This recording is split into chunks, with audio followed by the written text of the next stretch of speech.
మాత్రమే ఎందుకు అప్పగించబడిందంటే యెహోషువ దేవుని ప్రణాళికలో ఉన్నవాడు. పరిచర్య ఎవరికి పడితే వాళ్ళకి అప్పగించబడదు. నేను మళ్ళీ చెప్తున్నాను, జాగ్రత్తగా వినండి. పరిచర్య ఎవరికి పడితే వాళ్ళకి దేవుడు అప్పగించడు.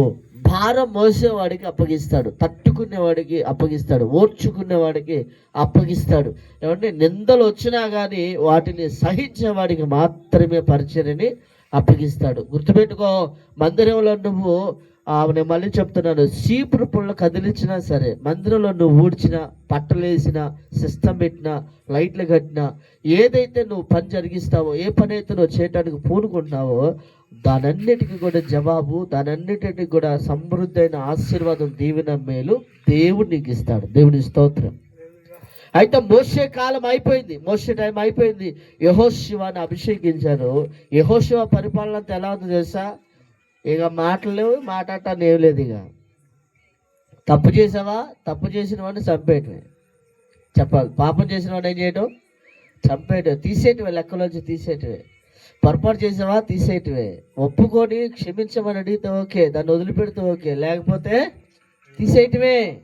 ఇక ఏ కాడికి కూడా ఉంచడానికి అనేది మాత్రం ఎటువంటి వీలు లేదు. కాబట్టి దయచేసి ఈ రాత్రికాల సమయంలో యెహోషువ పరిపాలన అంతా కూడా, యెహోషువ నడిచిన విధానం అంతా కూడా దేవుడికి ఇష్టమైంది కనుక, దేవుడికి నచ్చింది కనుక, అందుకని దేవుడి దృష్టిలో యెహోషువ ఉన్నాడు కాబట్టి ఏం చేస్తున్నాడు తెలుసా? నిశ్చయముగా మోషే, నీ టైం అయిపోయింది మోషే, నీ కాలం అయిపోయింది మోషే, అయితే నీ శిష్యుడు, నీ యొక్క కుమారుడు యెహోషువని ఏం చేయాలంట? నువ్వు అభిషేకించు అతన్ని అని చెప్పాడు.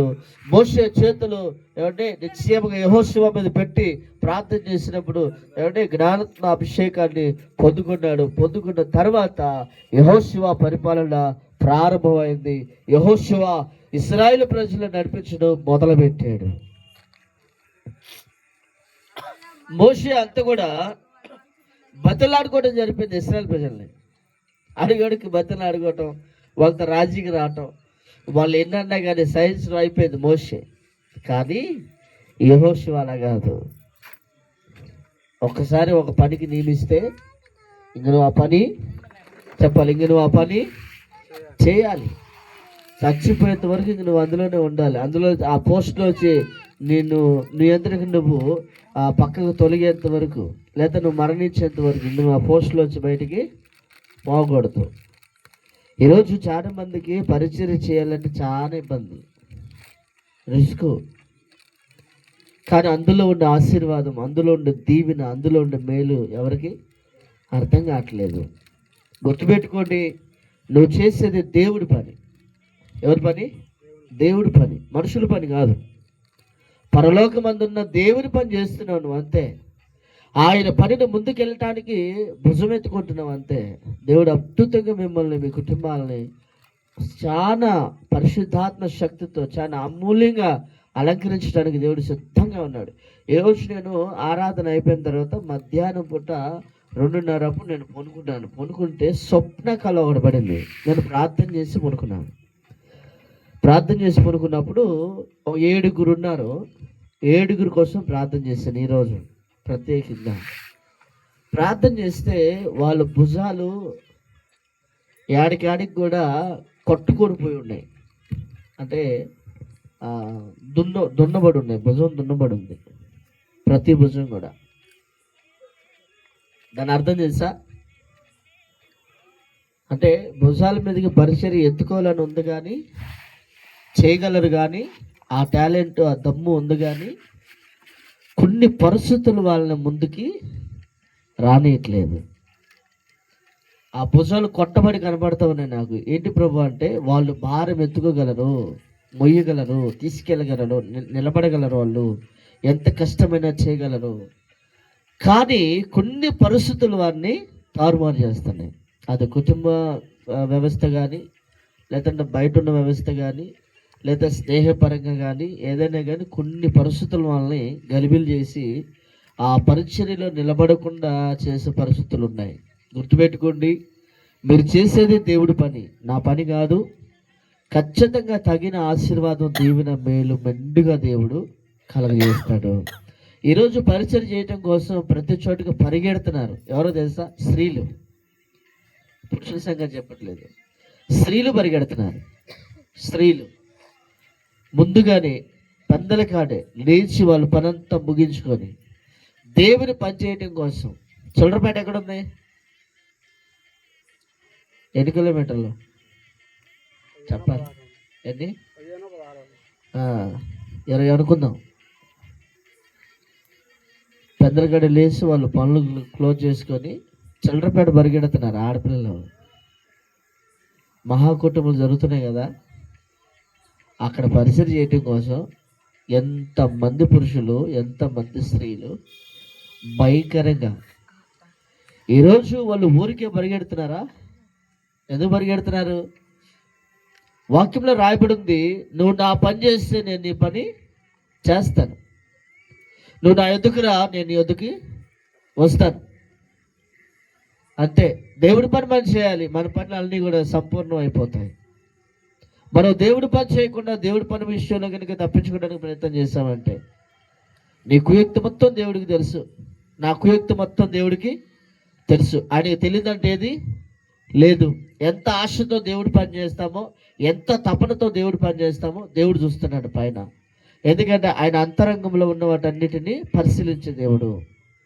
ఎందుకంటే రేపు తప్పించుకోవడానికి ఏమీ ఉండదు, ఎందుకంటే మనం చేసిన దానికి కనపడుతూనే ఉంటుంది. అందుకే చాలా చోట్ల దేవుడు చెప్పాడు, నేను నిన్ను ఎరుగున్నాను, నీ క్రియలు ఎరుగున్నాను, నీ కష్టాన్ని ఎరుగున్నాను, నీ శ్రమను ఎరుగున్నాను, సమస్తం నీకేం జరుగుతుందో అదంతా కూడా నాకు ముందుగానే తెలుసు.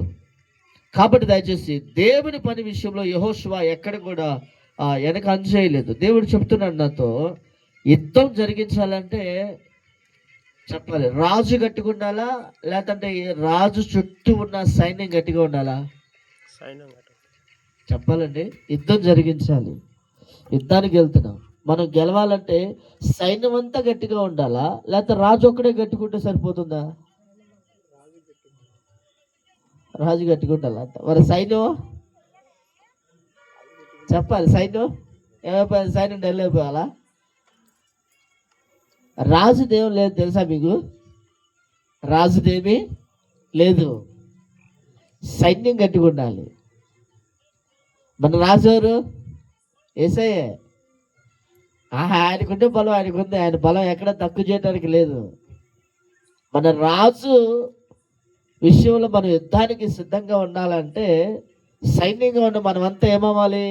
బలవంతులుగా మార్చబడాలి. యుద్ధంలో గెలవాలంటే సైన్యం బలంగా ఉండాలి. నువ్వు గెలవాలంటే నీ చుట్టూ ఉన్న వాళ్ళు గట్టిగా ఉండాలి. నీ చుట్టూ ఉన్న వాళ్ళందరూ, పరిచయ భారాన్ని ఎత్తుకున్న వారందరూ, సంఘం అంతా కూడా బలంగా ఉండాలి. బలంగా ఉంటేనే యుద్ధంలో మనం గెలవగలం.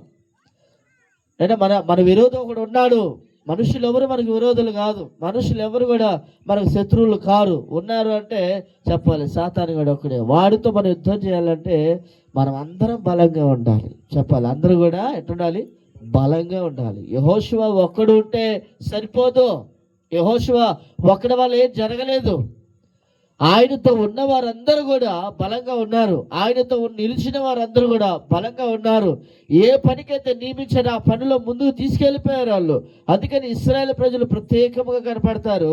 అయితే యెహోషువ వాళ్ళకంటే ప్రత్యేకంగా కనిపించాడు. దేవుని స్తోత్రం.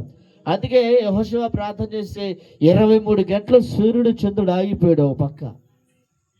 అంటే సూర్యుడు చంద్రుడు 23 గంటలు ఆగిపోయారు. భూమి ఆగిపోయింది. యెహోషువ ప్రార్థన చేస్తే భూమి ఆగిపోయింది. మరి ఈరోజు మనం ప్రార్థన చేస్తే మన సమస్య, మన ఇబ్బంది, మన ఆటంకం, మన శోధన చెప్పాలి, ఆగిపోతుందా? ఆగిపోదా? చెదిరిపోతుందా? చెదిరిపోదా? అవి ఓడిపోతాయి? ఓడిపోవా? మన దెబ్బకి ఖచ్చితంగా ఓడిపోతాయి. చెప్పాలి, ఖచ్చితంగా ఓడిపోతాయి. ఏదైతే మనం సాధించాలని కూడా ఖచ్చితంగా దాన్ని సాధించగలం. ఏదైతే మనం గెలవాలనుకుంటే దానిలో ఖచ్చితంగా మనం గెలవగలం. ఎప్పుడు? ప్రార్థనలో గట్టిగా ఉన్నప్పుడు, ప్రార్థన గట్టిగా మనము చేసినప్పుడు. ఈరోజు ప్రార్థన జీవితం ఉందా? ఏమంటే ఎలాగైతే మనం గట్టిగా ఉండి సైన్యం విషయంలో, మనం యుద్ధం విషయంలో ఎలా అయితే గట్టిగా స్ట్రాంగ్గా ఉండాలో, అలాగే ప్రార్థన సహాయము అనగా ప్రార్థన ధూపం కూడా అలాగే మనం గట్టిగా వేయాలి. ఈరోజు ప్రార్థన కాడికి వచ్చే వాళ్ళకి డల్ అయ్యే వాళ్ళు చాలా మంది ఉన్నారు. ఈరోజు ప్రార్థన ఎక్కువగా మనం చేయాలి. పరిచర్య ఎంతైతే నువ్వు జరిగిస్తున్నావో అంతకు డబుల్ నువ్వు ప్రార్థన చేయాలి. యెహోషువతో చెప్తున్నాడు 1వ అధ్యాయము మనం చూసినట్టయితే యెహోషువ గ్రంథము 1వ అధ్యాయం 3వ వచనం చెప్తున్నాడు, ఏమంటే నిశ్చయముగా నువ్వు అడుగుపెట్టే ప్రతి స్థలాన్ని నీకు ఇస్తా. నువ్వు ఏ స్థలం అయితే అడుగు పెడుతున్నావో ఆ స్థలాన్ని నీకు ఇస్తాను. ఇంక నీ ఎదుట ఏ మనుష్యుడు నిలవలేడు. 5వ వచనంలో ఆ మాట ఉంది. ఏ మనుష్యుడు నీ ఎదుట నిలబడలేడు. 3వ వచనంలో చెప్తున్నాడు, నువ్వు అడుగు పెట్టు ప్రతి స్థలాన్ని నీకు ఇస్తాను. అంటే ఏంటి? యెహోషువ ఏదైతే చేయదలిచాడో, యెహోషువ ఏదైతే చేయడానికి ముందుకెళ్ళాడో, వాళ్ళు అడుగు పెట్టే ప్రతి స్థలంలో దేవుడు అద్భుతాలు చేస్తూ ముందుకెళ్ళాడు. అది యెహోషువ ఒక్కడి వల్ల అయిందంటారా, లేకపోతే యెహోషువతో ఉన్న సైన్యం అందరు కలిసి చేశారంటారా? చెప్పాలి. ఒకరి వల్ల అవుతుందా? చెప్పాలి. పరిచర్య ఒకరి వల్ల అవుతుందా? అవదు. పరిచర్య ముందుకెళ్ళాలంటే, సావు ముందుకెళ్ళాలంటే, ఆత్మ